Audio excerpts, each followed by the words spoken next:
반갑습니다. 9일 목요일 새벽 하나님께 올려드립니다. 함께 찬송가 259장 부르십니다.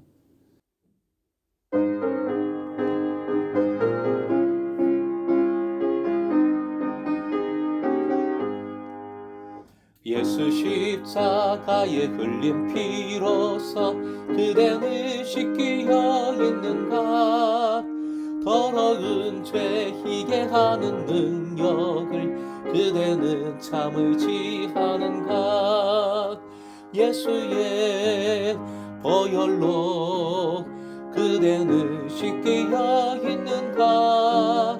마음속에 여러 가지 죄악이 깨끗이 씻기어 있는가.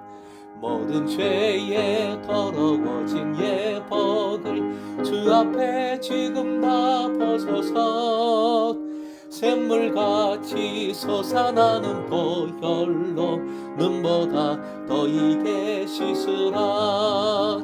예수의 보혈로 그대는 씻기어 있는가. 마음속에 여러 가지 죄악이 깨끗이 씻기어 있는가. 오늘 말씀은 마태복음 27장 19절에서 26절, 19절부터 26절까지의 말씀입니다. 함께 읽겠습니다. 총독이 재판석에 앉았을 때에 그의 아내가 사람을 보내어 이르되 저 옳은 사람에게 아무 상관도 하지 마옵소서.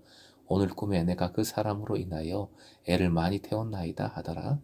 대제사장들과 장로들이 무리를 권하여 바라바를 달라 하게 하고 예수를 죽이자 하게 하였더니 총독이 대답하여 이르되 둘 중에 누구를 너희에게 놓아주기를 원하느냐. 이르되 바라바로소이다. 빌라도가 이르되 그러면 그리스도라 하는 예수를 내가 어떻게 하랴. 그들이 다 이르되 십자가에 못 박혀야 하겠나이다. 빌라도가 이르되 어찌 미냐 무슨 악한 일을 하였느냐. 그들이 더욱 소리질러 이르되 십자가에 못 박혀야 하겠나이다 하는지라. 빌라도가 아무 성과도 없이 도리어 밀란이 나려는 것을 보고 물을 가져다가 무리 앞에서 손을 씻으며 이르되 이 사람의 피에 대하여 나는 무죄하니 너희가 당하라.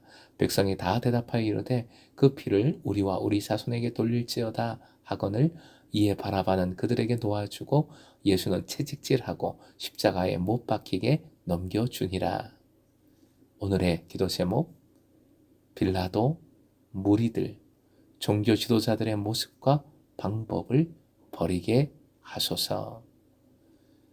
빌라도, 무리들, 종교 지도자들의 모습과 방법을 버리게 하소서.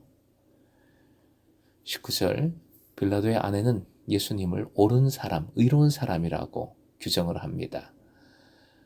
아이러니컬하게도 유대인들은 모두 예수님을 죽이려고 모함을 하고 있는데 이방 여인 하나가 예수님을 변호하고 있습니다. 20절, 예루살렘의 무리들은 지금까지 예수님께 대하여 우호적이었습니다. 하지만 이들은 오늘 본문에서 사내들인 의원들의 사주를 받아 예수께 등을 돌리고 맙니다. 그리고 22절, 아예 방법까지도 사주를 받았습니다. 십자가에 못 박혀야 하겠나이다 라고 외칩니다. 빌라도는 무리들이 바라바 대신 예수를 택한 것과 예수를 십자가에 못 박으라고 요청하는 것을 보고 놀랍니다. 그는 당연히 예수를 놓아달라고 무리들이 요청할 줄 알았기 때문입니다. 23절에 더욱 소리질렀다는 표현은 미완료형으로 되어 있습니다. 즉 계속해서 반복되었다. 계속해서 소리를 질렀다는 뜻입니다. 24절 유명한 장면이지요. 총독으로서 가장 두려운 것은 밀란이었습니다. 밀란이 로마 정부에 보고되면 큰 불이익을 당할 수 있습니다. 빌라도는 자신의 결정이 옳지 않다는 것을 알면서도 무리들의 강제에 밀려서 밀란이 두려워서 자신의 자리에 연연해서 결국 예수님을 십자가에 넘겨주고 맙니다.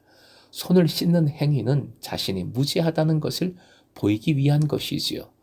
여기서 빌라도는 의로운 사람의 무고한 희생을 막았어야 했지요. 하지만 그는 자신을 지키고 그 피의 값을 회피하는 일에만 몰두하고 있습니다.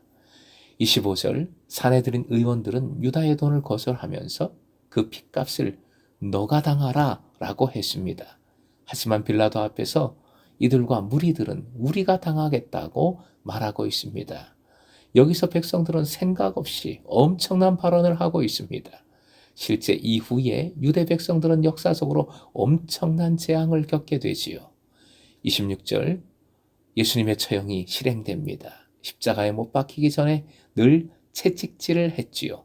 로마인들이 쓰던 채찍을 플라켈룸이라고 하는데 긴 가죽끈 끝에 쇠 갈고리를 묶은 것입니다. 이러한 채찍질을 하는 이유는 십자가에서 죽기까지의 고통, 그 시간을 줄여주기 위한 것이라 합니다. 빌라도는 문제에 당당히 맞서지 못하고 묘책을 생각해냈습니다. 죄가 분명한 바라바 예수와 죄가 없는 예수를 내세워 무리들로 하여금 죄가 없는 예수를 택하지 않을 수 없게 하려 했던 것이지요. 하지만 그 묘책은 빗나갑니다. 자신이 만든 묘책, 그 꾀에 자신이 걸려들고 맙니다. 고작 한다는 일이 죄값을 벗어보기 위해 손을 씻는 일이었습니다. 빌라도는 이렇게 비겁하고 무책임했습니다. 무리들은 어떠합니까? 이들은 예수께서 예루살렘으로 입성하실 때 환호했고 예수께서 성전에서 가르치실 때 그 말씀을 귀담아 들었습니다. 예수님의 적대자들은 이 우호적인 무리들 때문에 예수께 손을 댈 수가 없었지요. 그들은 예수를 지켜준 사람들이라 할 수 있습니다. 하지만 무리들은 여기에서 오늘 본문에서 산헤드린 의원들의 종교 지도자들의 사주를 받아 자신들의 이익을 위해 갑자기 예수님의 적으로 돌변합니다. 비이성적이고 폭도적이 됩니다. 백성들은 익명의 무리가 보여줄 수 있는 가장 전형적인 잘못을 보여주고 있습니다. 산헤드린 의원들, 종교 지도자들은 말할 것도 없지요. 자신들의 목적을 이루고자 온갖 방법을 다 동원하고 있습니다. 사악한 사주자입니다. 이들은 모든 일의 배후 조종자입니다. 문제에 당당히 맞서지 못하고 책임을 회피하는 어리석음과 비겁함, 내 이익을 위해서 신의를 저버리는 행위, 그리고 목적을 이루기 위해서라면 그 어떤 것도 불사하고 뒤에서 조종하고 조작하고 사주하는 일, 이 모든 것이 지금도 세상에서 일어나고 있는 다반사의 일인 이유는 이렇게 해야 승리한다고 믿기 때문인 것 같습니다. 실제 오늘 본문 말씀에서 예수님은 메시아 심판자이면서도 아무 힘없이 재판석 앞에서 빌라도에게 재판을 받고 있습니다.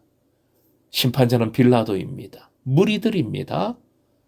뒤에서 배후 조종하고 있는 유대 종교 지도자들입니다.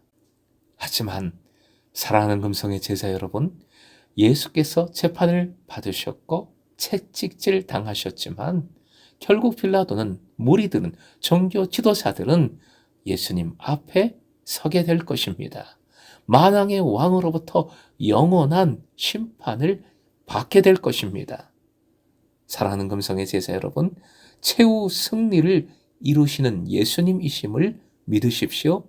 예수님 앞에 그 누구도 예외 없이 설 것을 기억하고 빌라도, 무리들, 종교 지도자들의 모습과 방법을 혹시라도 내가 가지고 있다면 내던지고 주님의 의로움을 닮아가십시다. 제자 되고 제자 삼는 삶을 살아가십시다. 오늘도 주님의 제자로 부끄러움이 없기를, 아니 착하고 충성된 청지기로 칭찬받을 수 있는 하루의 삶이 되시길 주님의 이름으로 축원드립니다.